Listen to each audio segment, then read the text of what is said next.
Good morning, everybody. We're going to cover week 3, the principle of vibration today. I'm just going to get this queued up. So bear with me for just a moment. Here we go.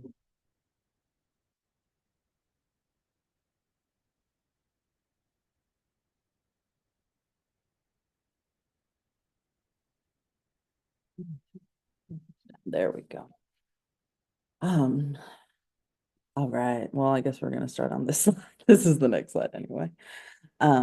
This is the primary principle of vibration. So even just, taking a moment, I'm just going to ask you guys to close the eyes before you maybe even read this slide and just connect to that word. Give me 1 second. I'm going to close my door. They're doing some construction outside.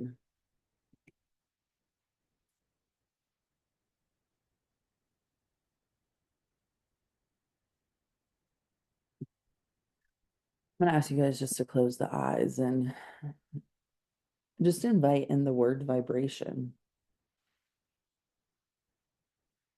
And just allow yourself to have an experience with it for a moment. The law of course, or the principle of correspondence, excuse me, states that all of these laws are going to, principles are going to exist on every plane, right? So we have the physical plane, the mental plane, and the spiritual plane. And so I'm going to invite you to just notice how the word vibration lands in your body. Does it feel like your breath has a vibration? Can you feel your nervous system and the cells and the molecules and the atoms and the electrons that make up that nervous system? You may not literally be able to feel them move, but can you invite in the subtle awareness that that is existing and happening? Maybe even as you sit in a chair, right? Or you hold the pen, can you invite in the awareness that this principle exists across all planes? Just the way that it manifests is going to look different across each plane. And not just within the 3 great planes, but the 7 subdivisions of each and the 7 subdivisions of the subdivisions. And whatever image, whatever resonance, whatever new connection to vibration you had today, I'm going to ask you to hold that as we go into this lecture. Again, just to iterate, I have these quotes from the 3 initiatives Kabbalion.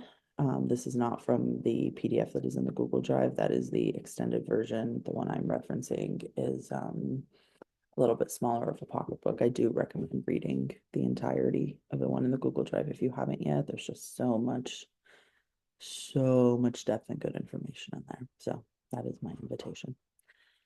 Nothing rests. Everything moves, everything vibrates. We'll get into that today. I mentioned this quote, I believe, in the first week. If you want to find the secrets of the universe, think in terms of energy, frequency, and vibration. And we're going to break down what this means today. We're going to pull in some of the 9-week series into here. As I present this material, I'm kind of realizing this is like a part 2 of it, which is very cool. So what does that quote actually mean? If you were to listen to lesson 3 and maybe even lesson 9 of that 9-week series after this, or just kind of consider some of the things you learned, this is going to add to that in a lot of different ways. So what does that quote actually mean? Because when we hear it, right, it can sound very woo, it can sound very that's nice, right?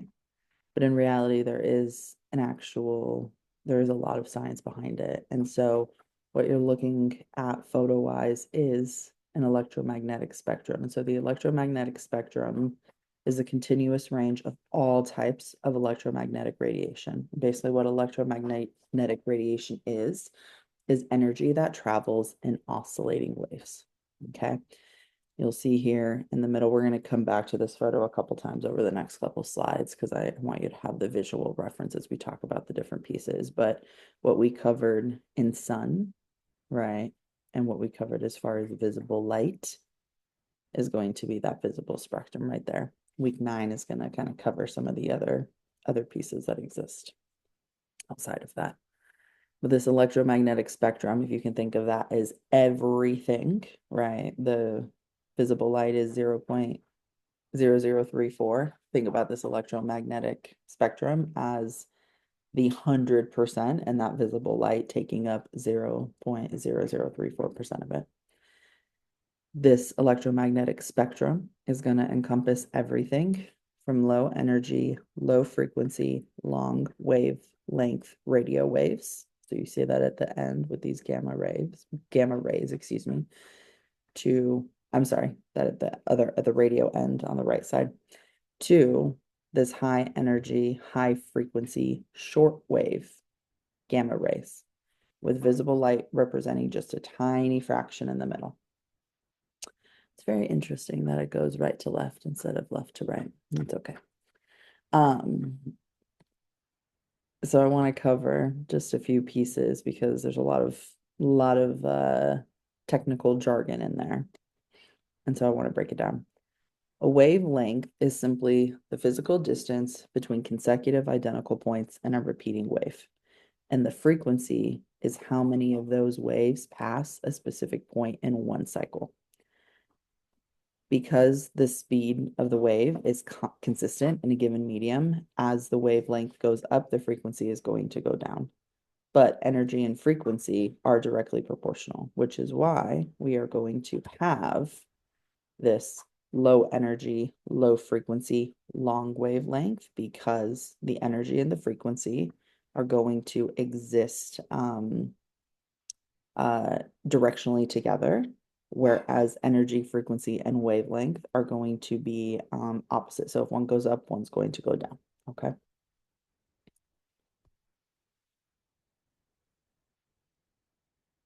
So when we look at this electromagnetic spectrum, everything on here is a type of light, okay? And so that visible spectrum, again, is what the human eye can see. That is 0.0034%. So I want you just to at least hold that piece of information for a minute. The first slides, as you listen to this a couple times and you really read, right, the principle of vibration, these are going to be concepts that are going to help support the absorbing of the material. So if you don't fully understand it or comprehend it right now, that's totally fine. The reason I teach these pieces is so as we get into the actual language and sound and speaking of, right, some of the quotes in the book, those aspects and even sound frequencies, right, conceptions of can really start to solidify and let the mind have a different experience with something than what we've been taught to have. So this whole spectrum, right, we talked about this at the beginning.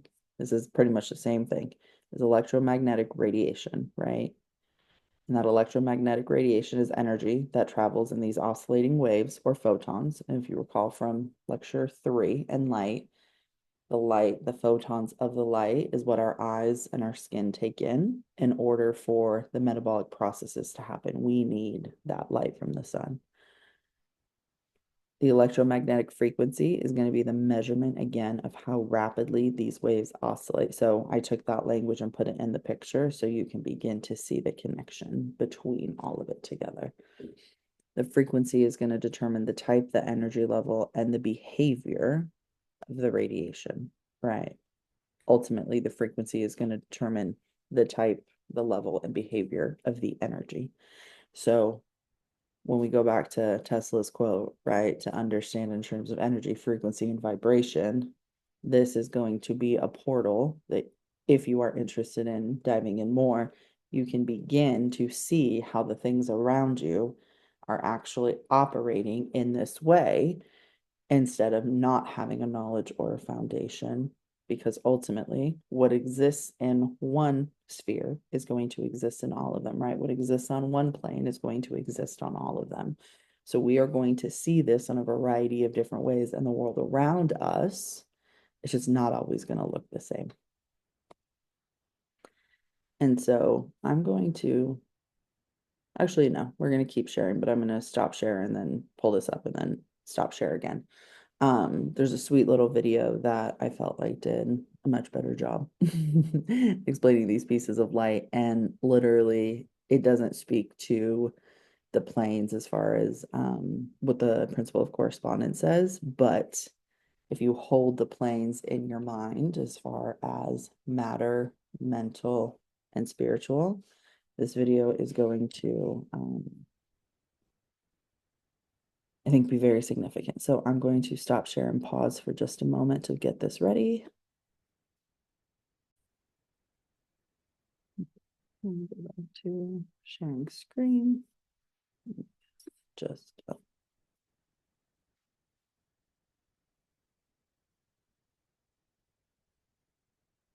It's just a little bigger.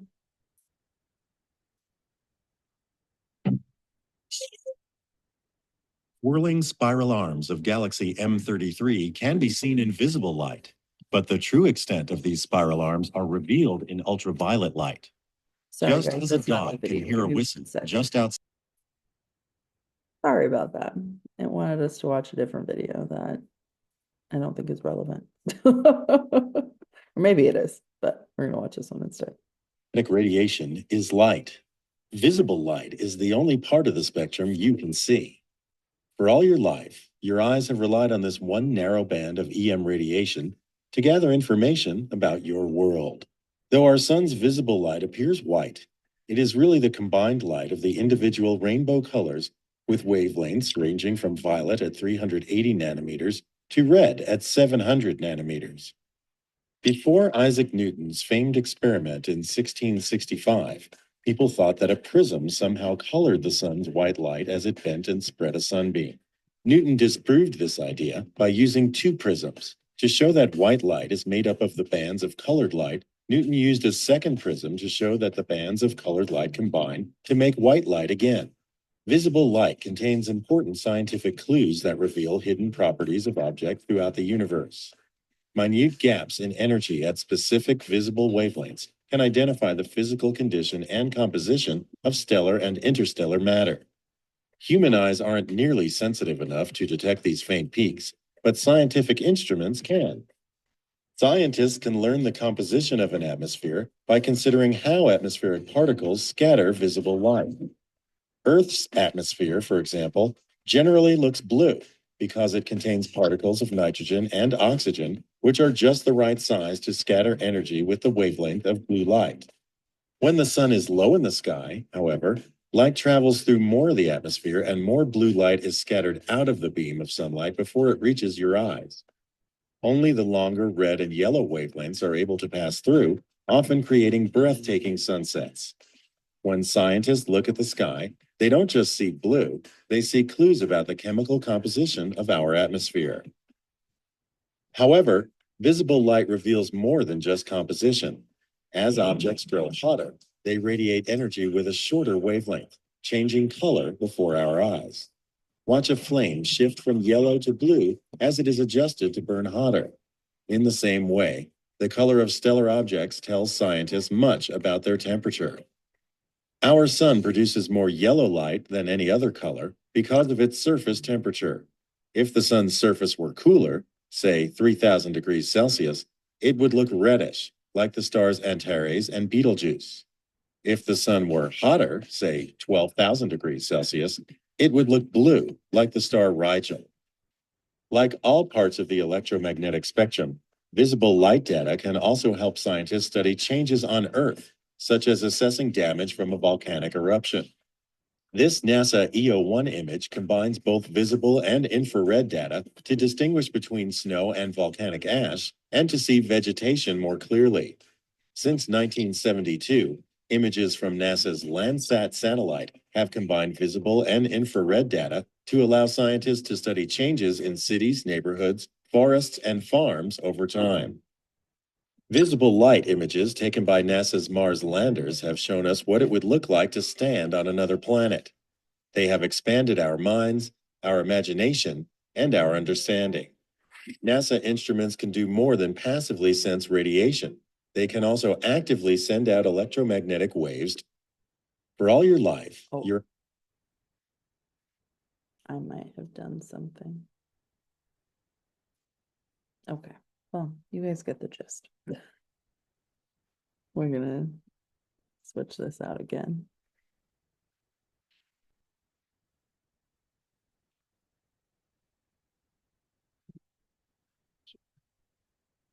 So I wanted to show this photo because even that aspect of visible light, again, has its own wavelengths, has its own frequencies. We even see this in, if you've ever seen, I didn't put this photo in the slideshow, but I believe it's the alpha to the omega and the movement and transmutation of energy.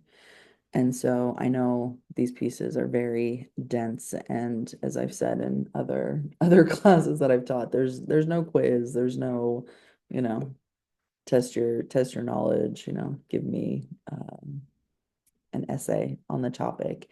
It's just to support you if you feel like going down a rabbit hole to further understand a principle or concept and how that relates in our life, right? So let me pull this guy back up. I wanted to drop into some etymology before we go into some sections of the Kabbalion, because just the words, right, itself bring in when we really do these deep dives, just bring in just a whole second awareness of how we have the potential to view something. So I wanted to look up the word light, right? Because if the entire electromagnetic spectrum is made up of light, what have we been taught about light that doesn't include that just yet, right? I don't know about you guys, but when I think about light prior to learning this stuff, I think about like sunlight. Even the other night I was outside, I was like, oh, the moon puts out light. It's moonlight. We think about electricity, right? But we don't necessarily consider frequency, energy, vibration, how these principles really begin to intersect and move with each other. We take the thing and we put it in a box, right?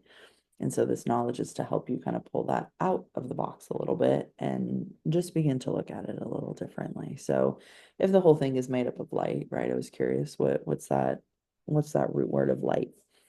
So light we see as brightness, radiant energy, that which makes things visible. Okay.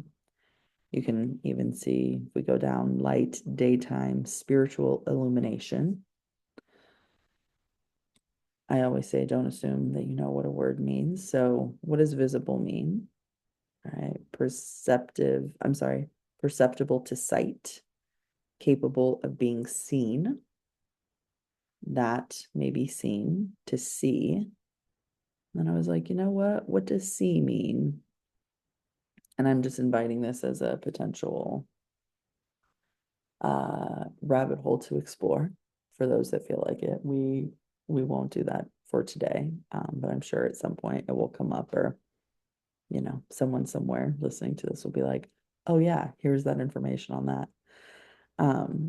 C, be or become aware of by means of the eye. And so I stopped there because it doesn't say eyes, it says eye. And what have we been taught about sight, right? What have we been taught about what we can see?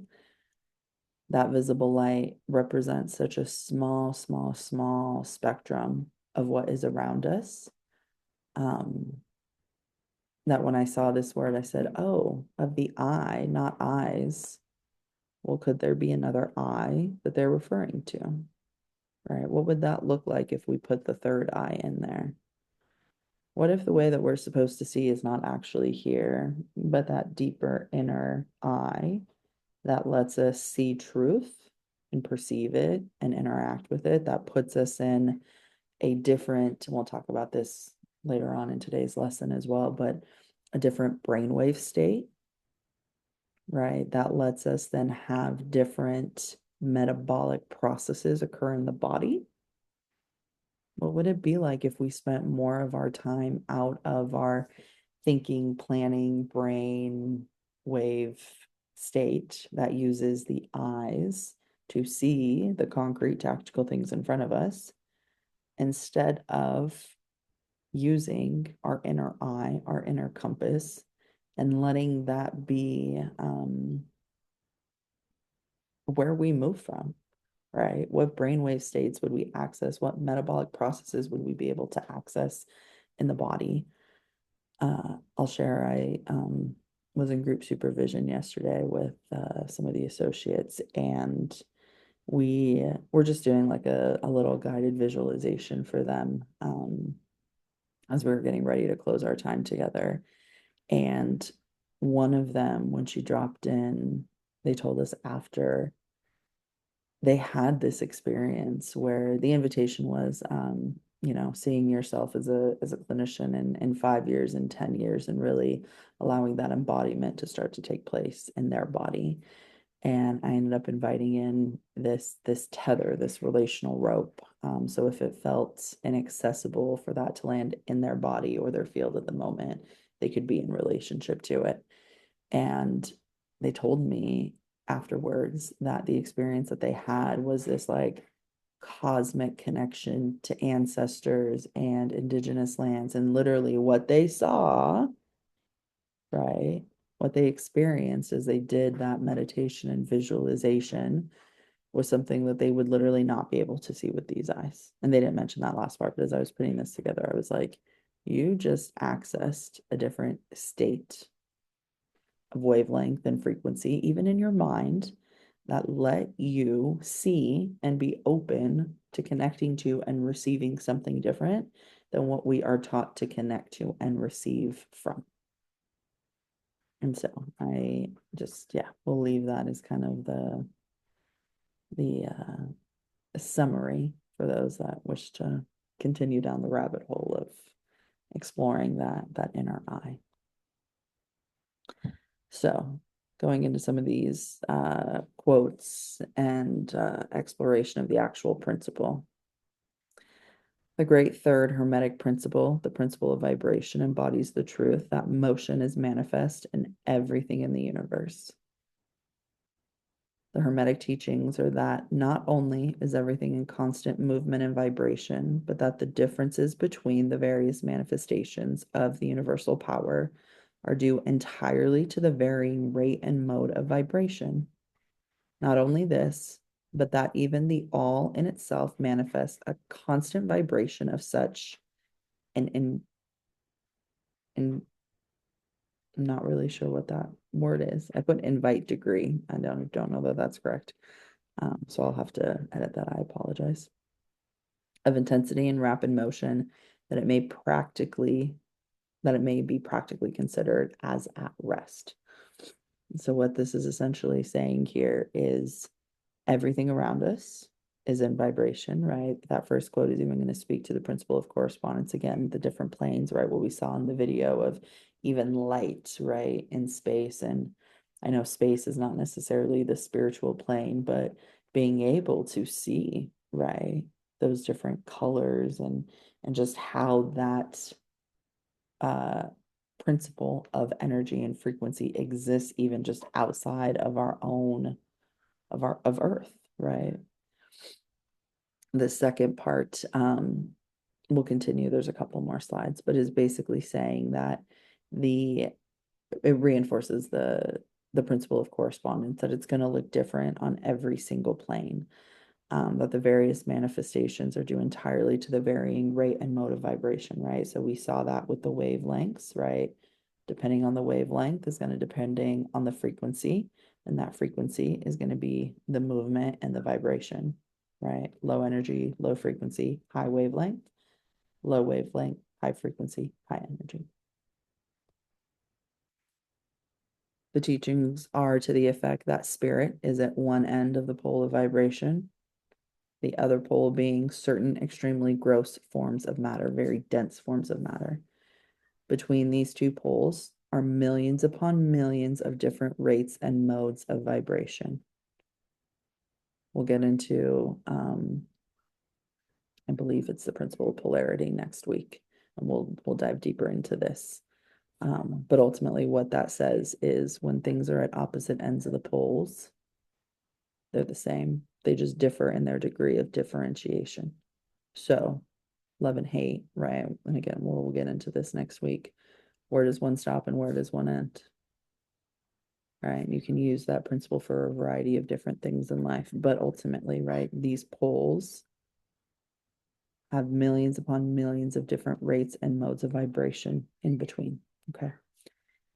Modern science has proven that all that we call matter and energy are but modes of vibratory motion, and some of the more advanced scientists are rapidly moving towards the position of the occultists. Again, occult means just hidden knowledge, who hold that the phenomena of the mind are likewise modes or vibration or motion. We'll get into that shortly too. The phenomena of mind are likewise modes of vibration or motion. So even that first principle, the principle of mentalism, right? The phenomena of the mind, the ability to hold in the meditative mind, right? Something and have that come to fruition in the experience because of how these different principles are going to stack up. Science teaches that all matter manifests in some degree, the vibrations arising from temperature or heat, be an object cold or hot, both being but degrees of the same thing. It magnets certain heat vibrations and in that sense is in motion and vibrates. Then all particles of matter are in circular movement from corpuscle to suns. There's going to be this circular aspect that we see, and we've seen this. I didn't add these pieces in here, but we see this a lot with how villages have historically been built, right? Even you look at Wonders of the World, and I'm blanking, is it Hedgestone?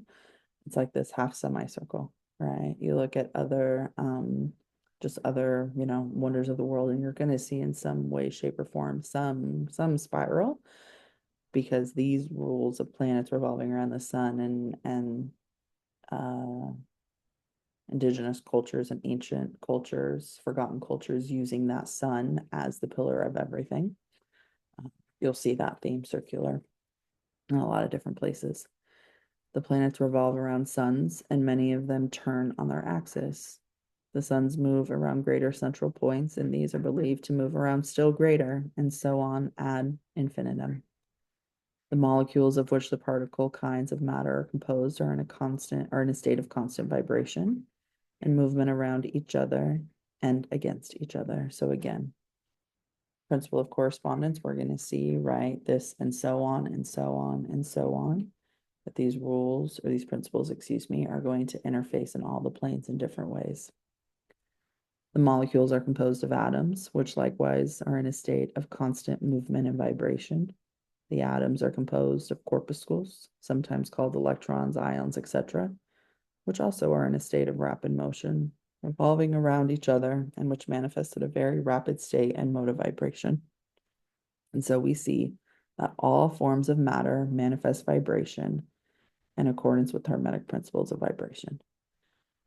And so if you've worked with me before, you've probably heard me say, right, even if you break something down to its smallest element, right, an electron, an ion, you put that under a magnifying glass, you're going to see this electromagnetic field, right? You're going to see this movement, this circle, right? All of these aspects come back together because we see it in the smallest, most condensed spaces on that plane of matter. And we're going to see it again based on these different, based on the two poles and the various millions and millions of different modes and vibrations. It's going to express itself differently in all the different things that we see and experience. Science teaches that light, heat, magnetism, and electricity are but forms of vibratory motion connected in some way with and probably emanating from the ether. If you remember, we covered ether in the first week. Well, we've been taught about it as a voidless space versus the golden air that the gods breathe. The universal ether, which is postulated by science without its nature being understood clearly, is held by the Hermetists to be but a high manifestation of that which is erroneously called matter. That is to say, matter at a higher degree of vibration and is, I'm sorry, let me say that whole part again. The universal ether, which is postulated by science without its nature being understood clearly, is held by the Hermetists to be but a higher manifestation of that which is erroneously called matter. That is to say, matter at a higher degree of vibration is called by them the ethereal substance. The Hermetists teach that this ethereal substance is of extreme tenuity and elasticity and pervades universal space, serving as a medium of transmission of waves of vibratory energy such as heat, light, electricity, magnetism, etc.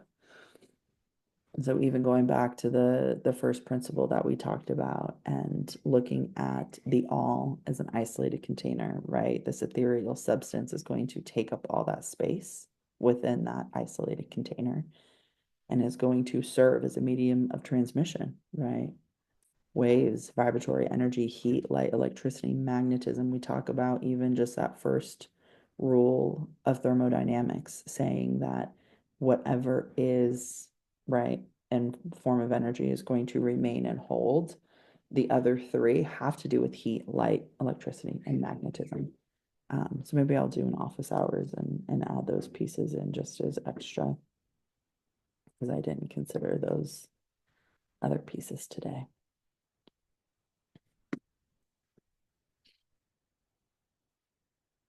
I believe two more. The Hermetic teachings go much further than do those of modern science. They teach that all manifestation of thought, emotion, reason, will, or desire, or any mental state or condition are accompanied by vibrations, a portion of which are thrown off and which tend to affect the minds of other persons by induction.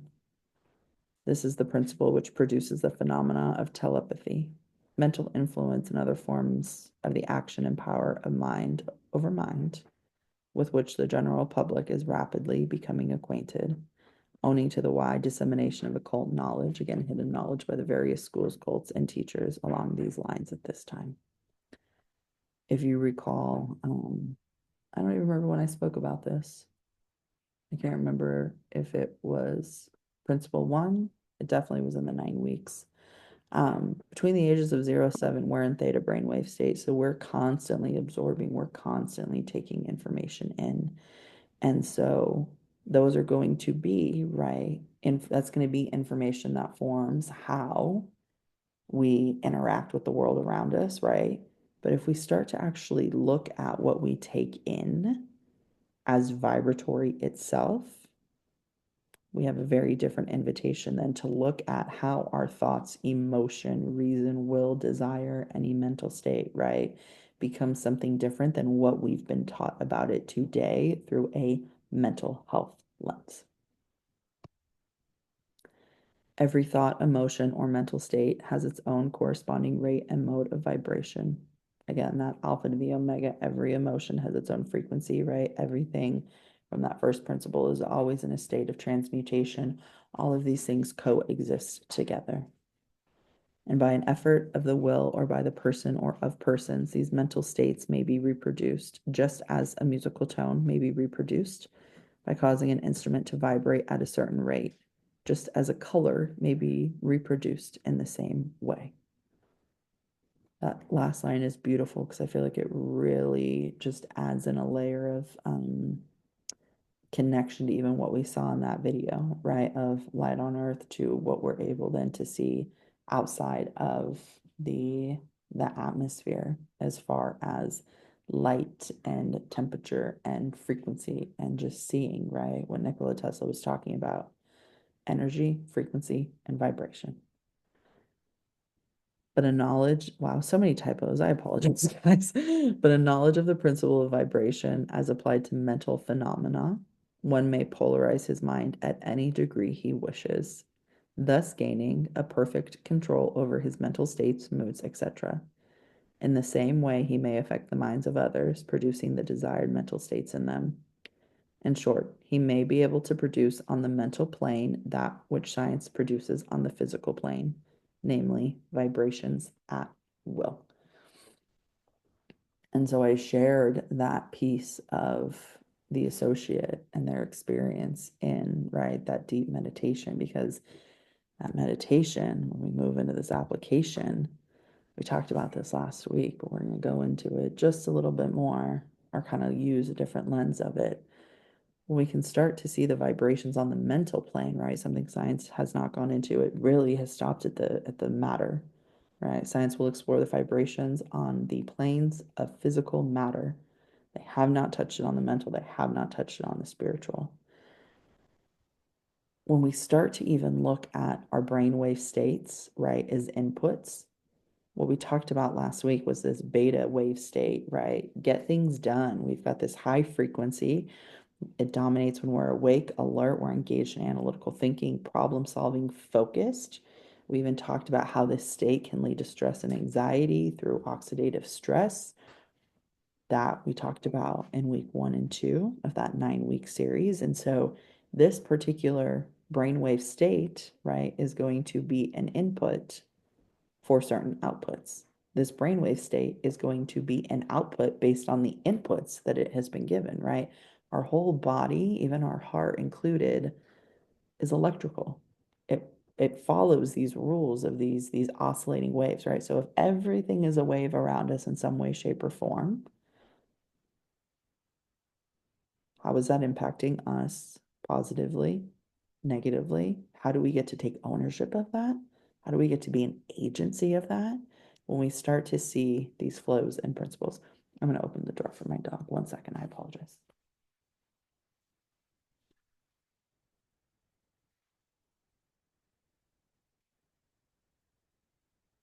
And so, again, going back to this vibrations at will, right? This mental phenomena, this alpha, right? This resting, calm consciousness brainwave state characterized by, right, electrical oscillations, those waves.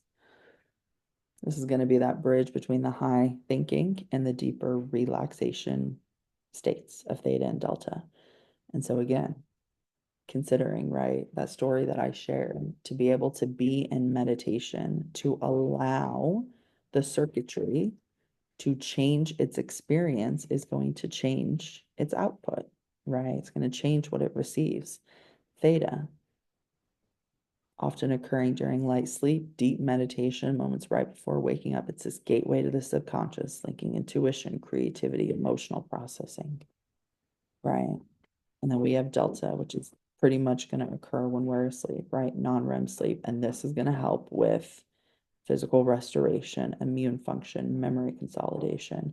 So again, various brainwave states simulate various metabolic processes, and various inputs create and support those various brainwave states.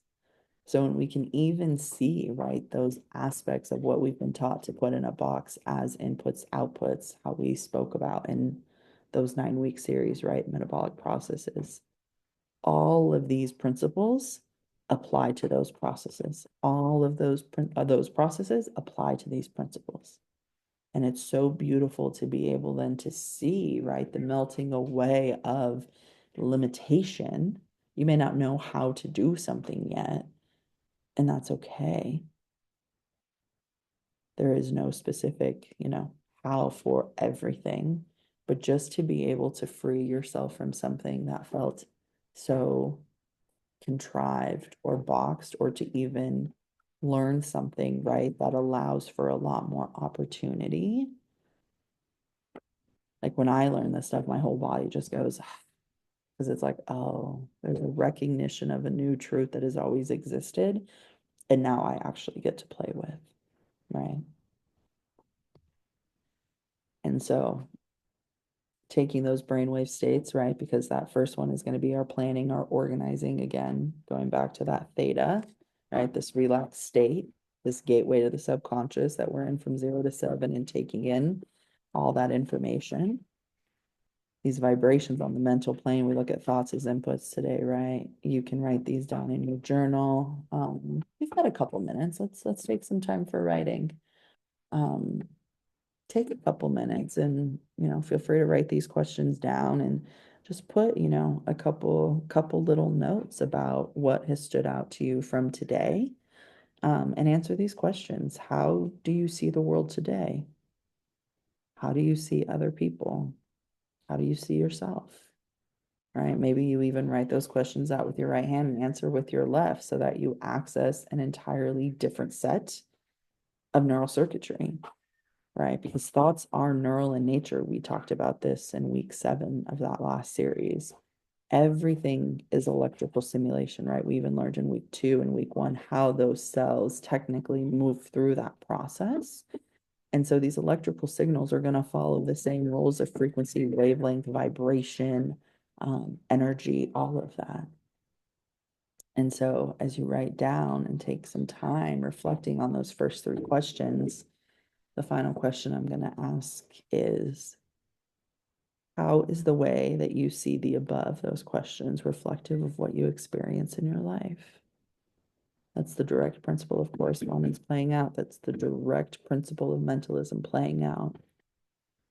What on the mental plane is within us that we get to become aware of that's putting a frequency or an energy or a wavelength or a vibration out and is part of what we experience, right? Where are our thoughts limiting? Where can they become more limitless?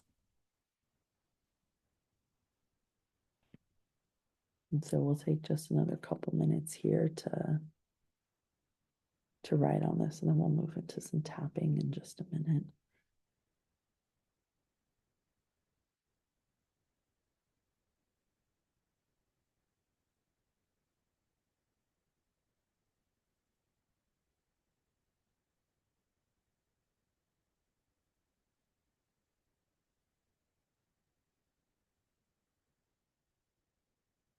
If you're watching the recording, you can always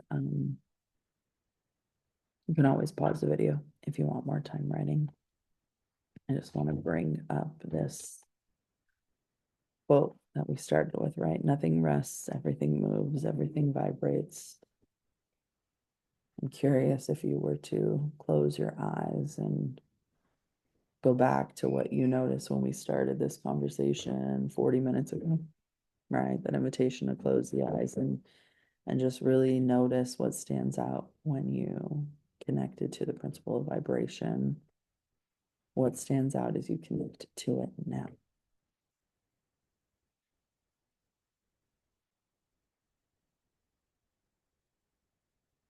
You feel a lot of things in your field, right? Maybe you don't necessarily feel anything in your physical body, but that field, that's those subtle bodies, that that is one of the deepest invitations that we get to start living in. We get to start exploring. We get to start in the same way that we move our physical body, right? Because of what we know it can do for it. What are your energetic hygiene practices to keep this field open, to keep it flowing, to keep it light and electric and just poignant and alive?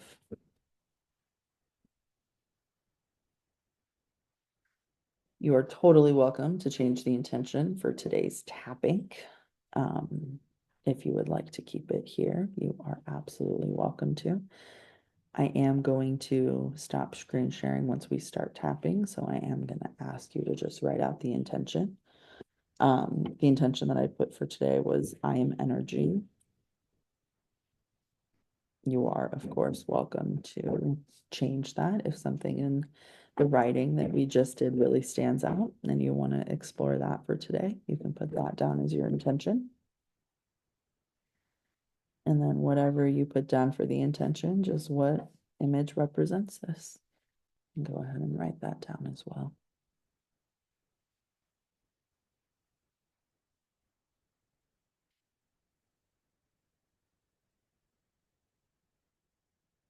As a reminder, just for tapping as you guys prepare, we'll cross the arms, we'll close the eyes, If you want to stop before I say take a deep breath in, when you feel ready to stop, go for it.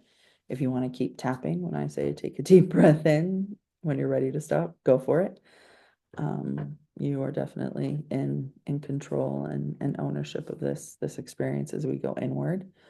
Um, the tapping, yes, will have a support in a number of ways as far as dual awareness and left and right hemisphere integration and brainwave states and the such. But I do just want to emphasize, excuse me, that fast tapping is going to help move information. I think like miles per hour, slow tapping is going to let us stay with something. So if there is something that feels really yummy and you just want to like bask in it and, really just bring it to a simmer and just let it be, go for it. If it's something where you're like, no, rapid boil, let's go.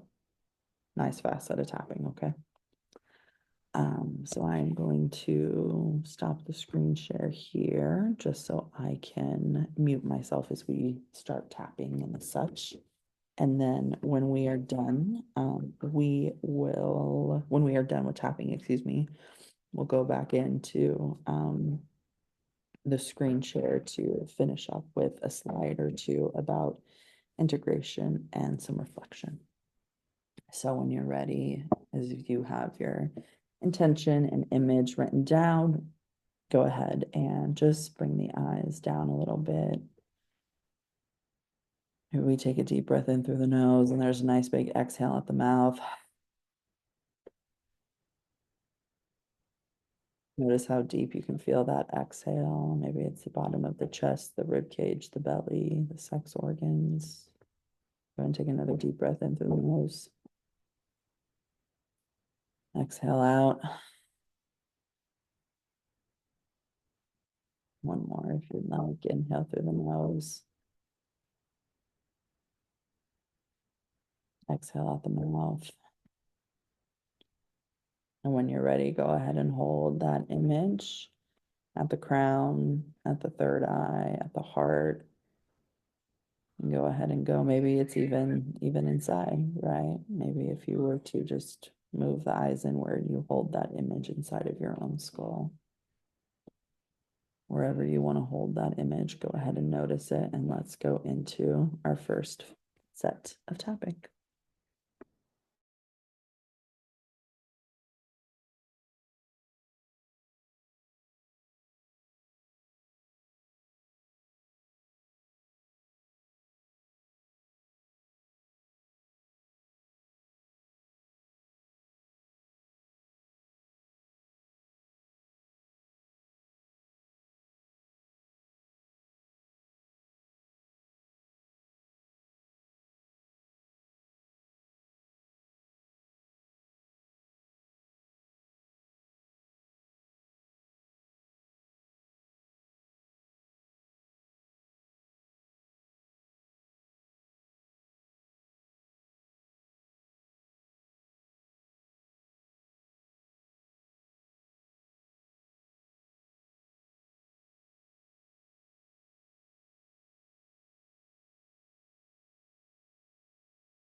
Deep breath in when you are ready to stop.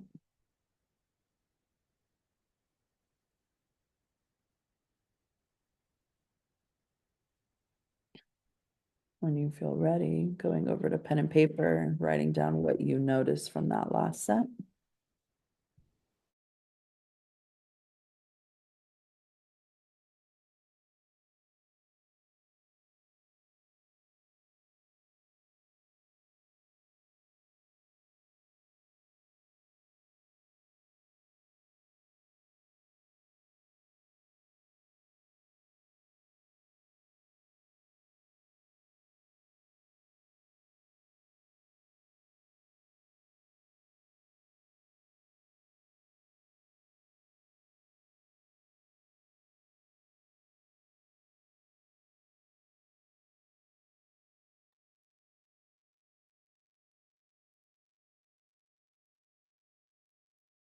If you want more time to write, feel free to pause this part.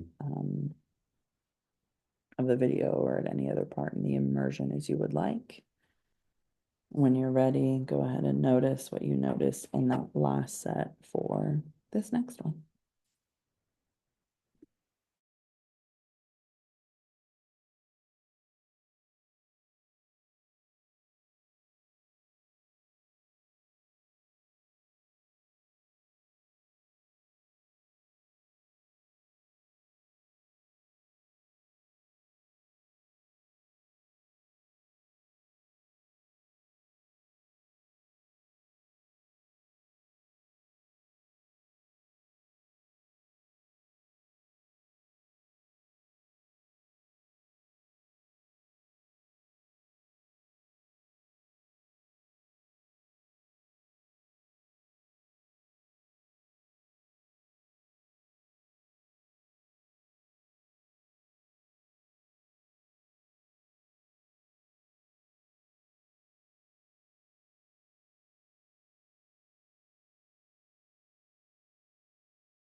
Breath in when you are ready to stop.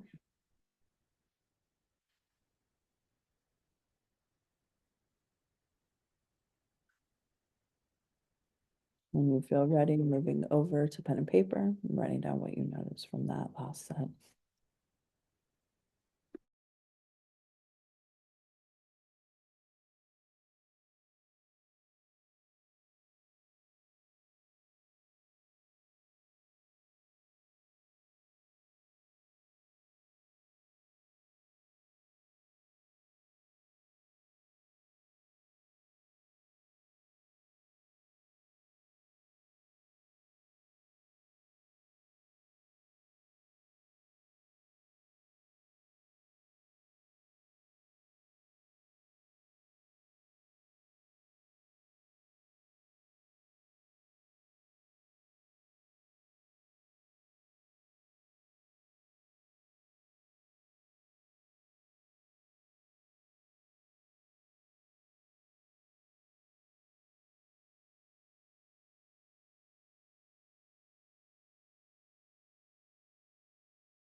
One, I didn't say this, we're gonna do 5 sets today. Maybe 6, but probably 5. So when you're ready for this next set, if you want to notice what you noticed in the last set, you're welcome to. If you want to, see if there's something like a thread between 1 and 2 that's happening and notice the bigger picture of 1 and 2, you're welcome to. Notice what stands out to you from what you've experienced so far in these last 2 sets for this next one.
Deep breath in when you're ready to stop.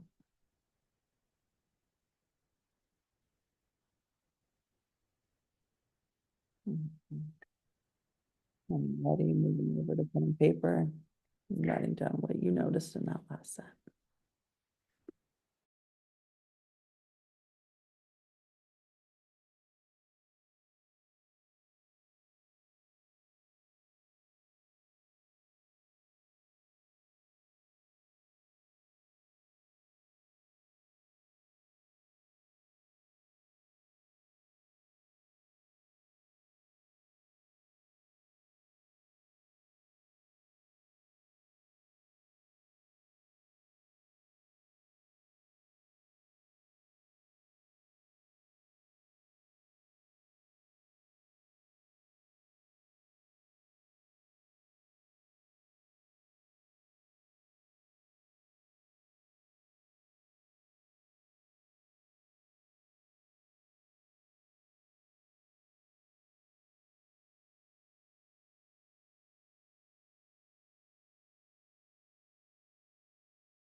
And when you complete writing, you go into another set. Again, you can notice what stood out to you from the last set. You can notice kind of an invitation within the three. If you want to even go back to the intention and see how that has shifted, you're welcome to. Something I want to speak to is it's the unconscious is going to talk to us in a different way than we talk to each other, right? So if you want to hold a question, you can, and maybe hold the question in the form of an image instead of an actual question. And something just to consider, I put this in the Telegram group, but acceptance is the okay with the unknown, right? And we even talk about that in the principle of mentalism with the all. So ask a question as long as you are okay not getting an answer and or not getting an answer that makes sense to the thinking mind. When you're ready, go ahead and notice what you would like to notice for this next set.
Deep breath in when you are ready to stop.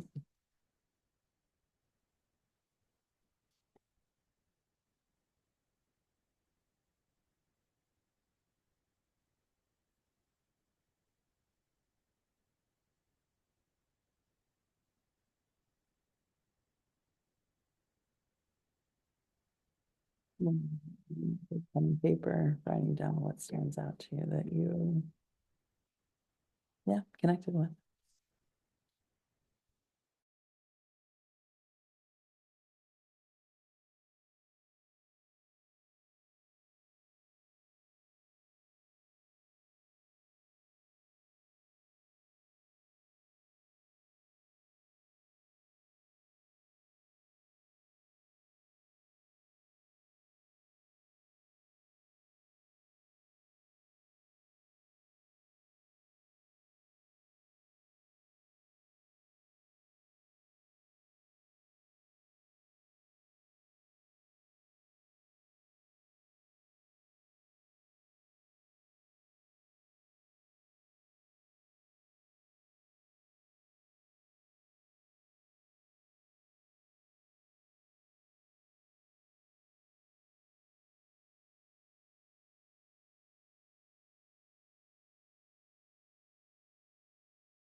Into this final set. Again, you're welcome to notice just what was in the last set. You'd like to go back to the intention, go back to the image. If you see a thread through line from sets 1 through 4, whatever you feel called to connect to for this last set, go ahead and notice that.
Deep breath in when you're ready to stop.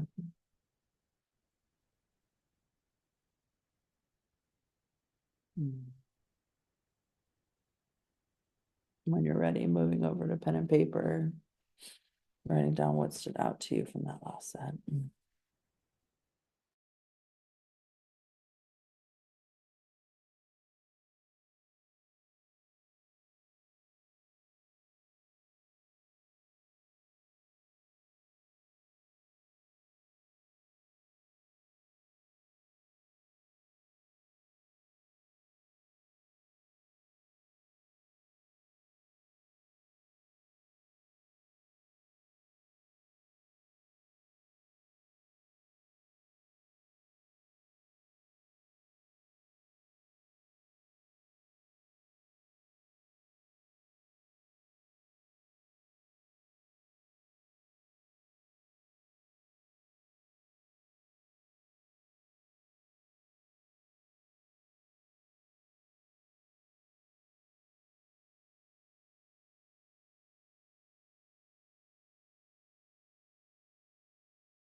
While you guys finish writing, I'm going to share my screen one more time.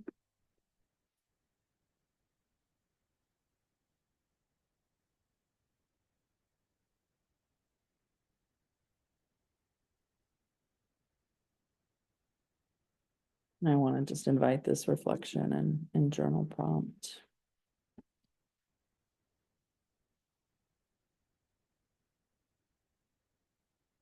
I'm actually going to wait a minute. We'll give you guys another minute for writing.